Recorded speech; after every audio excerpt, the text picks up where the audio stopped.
ونصلي على رسوله الكريم أما بعد فأعوذ بالله من الشيطان الرجيم بسم الله الرحمن الرحيم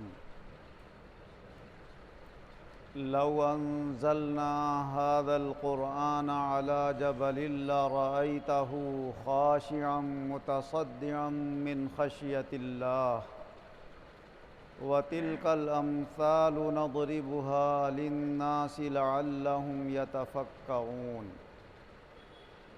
اللہ تبارک و تعالی اپنے کلام عظیم میں ارشاد فرما رہا ہے کہ اگر ہم اس قرآن کو پہاڑوں پر نازل کر دیتے تو آپ دیکھتے کہ وہ خدا کے خوف سے لرز کر ٹکڑے ٹکڑے ہو جاتے۔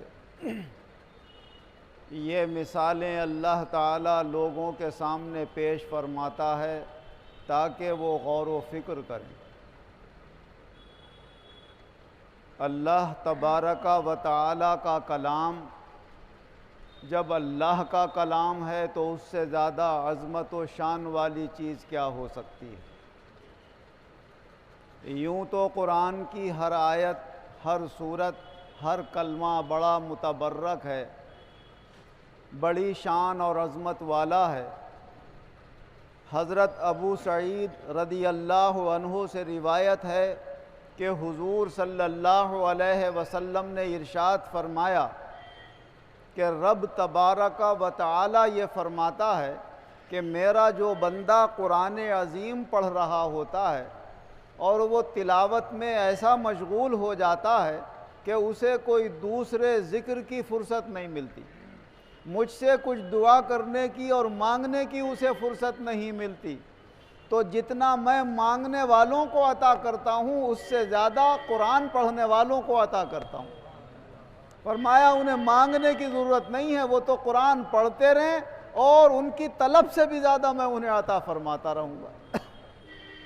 اور پھر اللہ تعالیٰ نے فرمایا کہ اے ہمارے رسول ان سے یہ فرما دیجئے کہ یہ قرآن اللہ کا کلام ہے، جس طرح اللہ سب سے زیادہ افضل و اعلیٰ ہے اسی طرح اللہ کا کلام سارے کلاموں سے افضل و اعلیٰ ہے۔ تو ہر آیت، ہر سورت بڑا مرتبہ اور مقام رکھتی ہے، لیکن جیسے سورتوں میں الگ الگ مرتبے اور مقام ہیں، اللہ نے جو مرتبہ ایک آیت جسے آیت الکرسی کہا جاتا ہے، قرآن عظیم کی کوئی آیت اس کے مرتبے اور مقام کی نہیں ہے۔ سب سے اونچے مرتبے والی اللہ تعالیٰ نے آیت الکرسی بنائی۔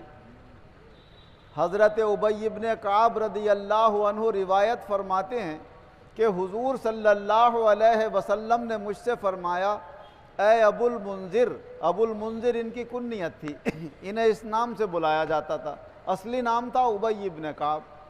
فرمایا اے ابو المنذر یہ بتاؤ، قرآن میں تم تو قرآن کے پورے حافظ و قاری ہو، قرآن میں سے جو تمہارے پاس اللہ نے آیتیں رکھی ہیں ان میں سب سے زیادہ فضیلت والی آیت کون سی ہے؟ تو کہا میں نے عرض کیا اللہ و رسولہ عالم، اللہ اور اس کا رسول زیادہ جانتا ہے۔ حضور صلی اللہ علیہ وسلم نے پھر فرمایا اے ابو المنذر یہ بتاؤ، قرآن میں سب سے عظمت و شان والی اور افضل آیت کون سی ہے؟ تو پھر آپ نے بتایا کہ وہ آیت ہے آیت الکرسی، اللہ لا الہ الا هو الحی القیوم، آخر تک۔ تو حضور صلی اللہ علیہ وسلم نے ان کے سینے پہ ہاتھ مارا اور فرمایا اے ابو المنذر تمہیں علم مبارک ہو۔ علماء کرام فرماتے ہیں پہلی بار جب حضور نے ان سے پوچھا تو انہوں نے فرمایا اللہ اور اس کا رسول زیادہ جانے۔ فرمایا بڑوں کے سامنے بولنے کا یہی ادب کا طریقہ ہے، جب تم یہ جانتے ہو کہ ہم سے زیادہ تو یہ جانتے ہیں، یہ پوچھ رہے ہیں تو کوئی نہ کوئی حکمت اور مصلحت ہوگی، تو سب سے پہلے تو ادب کا تقاضا یہی ہے کہ انہی کی طرف متوجہ کر دے جو ہمارے بڑے ہیں، صاحب یہ تو آپ ہی زیادہ جانتے ہیں، اللہ زیادہ جانتا ہے۔ تو انہوں نے پہلے حضور کی طرف اسے منسوب کیا علم کو، کہ علم تو زیادہ اللہ اور اس کے رسول کا ہے۔ پھر حضور نے جب پوچھنا ہی چاہا ان سے تو وہ سمجھ گئے کہ حضور مجھ سے ہی کہلوانا چاہتے ہیں میری زبان سے، اور یہ دیکھنا چاہتے ہیں کہ مجھے اس کی معلومات ہیں یا نہیں ہیں، تو اس لیے فرمایا کہ یہ تو آیت الکرسی ہے۔ حضور صلی اللہ علیہ وسلم بڑے خوش ہوئے کہ میرے صحابہ کو اللہ تعالیٰ نے یہ علمی معلومات اور علمی چمک بھی عطا فرمائی ہے کہ وہ بھی بتا سکتے ہیں کہ قرآن میں کون سی عظمت والی آیت۔ حضرت ابو ہریرہ رضی اللہ عنہ سے روایت ہے کہ ایک مرتبہ حضور صلی اللہ علیہ وسلم نے رمضان کا جو فطرہ وغیرہ اکٹھا ہوا، کچھ زکوٰۃ کے غلہ وغیرہ پیسے ویسے اکٹھے ہوئے تو وہ ایک جگہ جمع کر دیے گئے تھے، اور مجھے اس کا پہرے دار بنا دیا کہ ابو ہریرہ رات کو تم یہاں پہرا دیا کرو۔ کہا میں پہرا دے رہا تھا، ایک شخص آیا اور اس نے لب بھر بھر کے غلہ اور جو بھی کچھ سامان لینا چاہا وہ لینے کی کوشش کری، میں نے پکڑ لیا اسے۔ تو وہ بڑا خوش آمد کرنے لگا، عاجزی انکساری ظاہر کرنے لگا، باپ میں بڑا غریب آدمی ہوں، میرے بچے بھوکے ہیں، مجبور ہوں، اس لیے یہ لے کر جا رہا ہوں۔ وہاں مجھے رحم آ گیا، میں نے چھوڑ دیا اسے۔ صبح کو جب حضور صلی اللہ علیہ وسلم کی خدمت میں حاضر ہوا تو حضور صلی اللہ علیہ وسلم نے کچھ بیان کرنے سے پہلے ہی خود ہی فرمایا، ابو ہریرہ رات والے چور کا کیا ہوا؟ میں نے کہا یا رسول اللہ، اس نے بڑی عاجزی اور انکساری سے میرے سامنے بڑے ہاتھ جوڑے تو میں نے اسے چھوڑ دیا، اور یہ کہا کہ میں آئندہ نہیں آؤں گا۔ کہا جھوٹا ہے وہ، کل کو پھر آئے گا۔ کہا میں جب حضور نے فرما دیا کل کو آئے گا تو پھر تو میں توجہ سے انتظار کرتا رہا اس کا۔ ویسے ہی اسی وقت وہ پھر آیا رات کو، اور پھر اس نے نکالنا شروع کر دیا، میں نے پھر پکڑ لیا اسے۔ دوسرے دن بھی بہت رونے گڑ گڑانے لگا، ارے صاحب میں بڑا پریشان ہوں، میرے بچے بڑے بھوکے ہیں اور یوں ہے۔ کہا مجھے پھر رحم آ گیا، میں نے پھر چھوڑ دیا اسے۔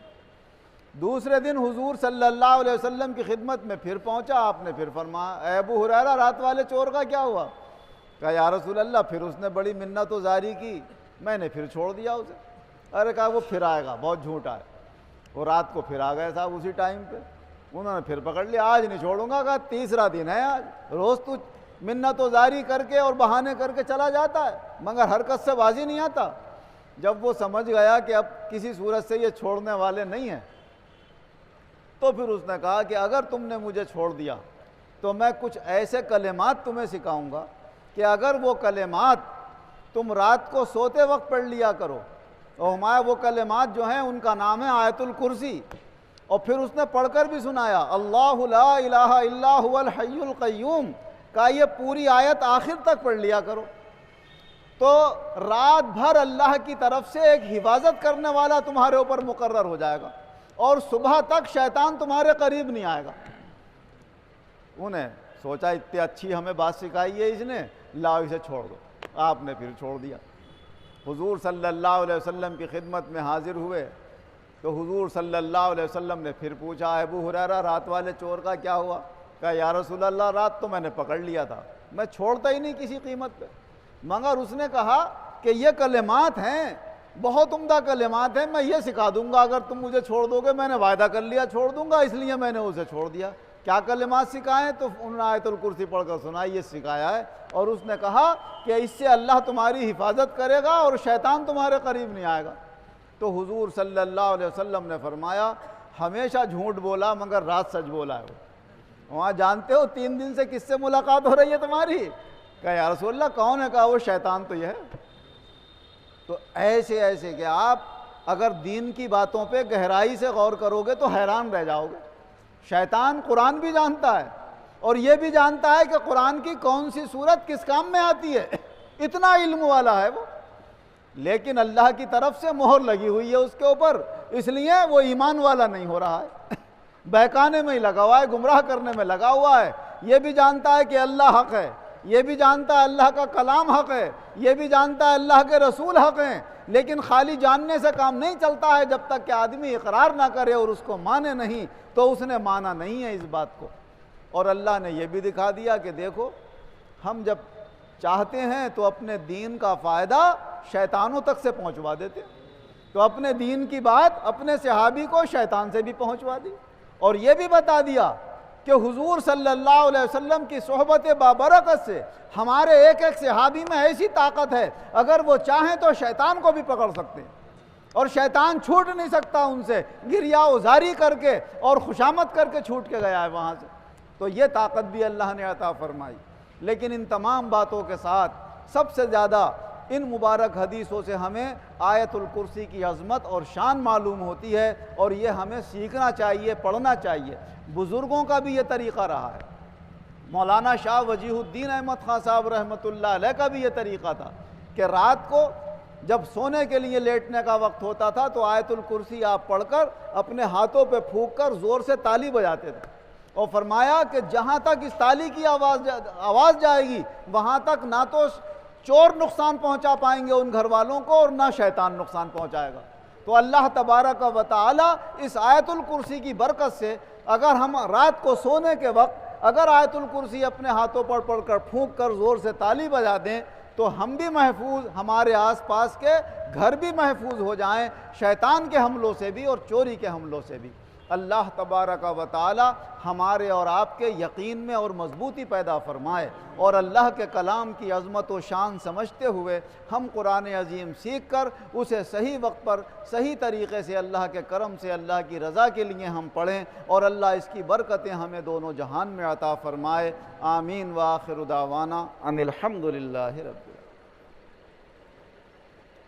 للہ رب العالمین والعاقبۃ للمتقین والصلاة والسلام علی خیر خلقہ محمد وآلہ واصحابہ اجمعین۔ اے اللہ ہم سب مسلمانوں کو شیطان کے وسوسوں سے، شیطانی حملوں سے، شیطانی طاقتوں کے حملوں سے ہمیشہ محفوظ فرما۔ ہماری جانوں کو، مالوں کو، عزت آبرو، دین و ایمان کو، دینی دنیاوی حقوق کو ہر جگہ محفوظ فرما۔ جو بیمار ہیں انہیں شفا عطا فرما، کمزوروں کو صحت و قوت عطا فرما، قرض داروں کو قرضوں سے نجات عطا فرما، بے روزگاروں کو اچھے روزگار عطا فرما، جو برسر روزگار ہیں ان کے روزگاروں میں خیر و برکت اور ترقیاں عطا فرما۔ دنیا اور آخرت دونوں جہان میں ہم سب کو ایمان و عزت کے ساتھ شاندار کامیابی عطا فرما۔ آمین بجاہ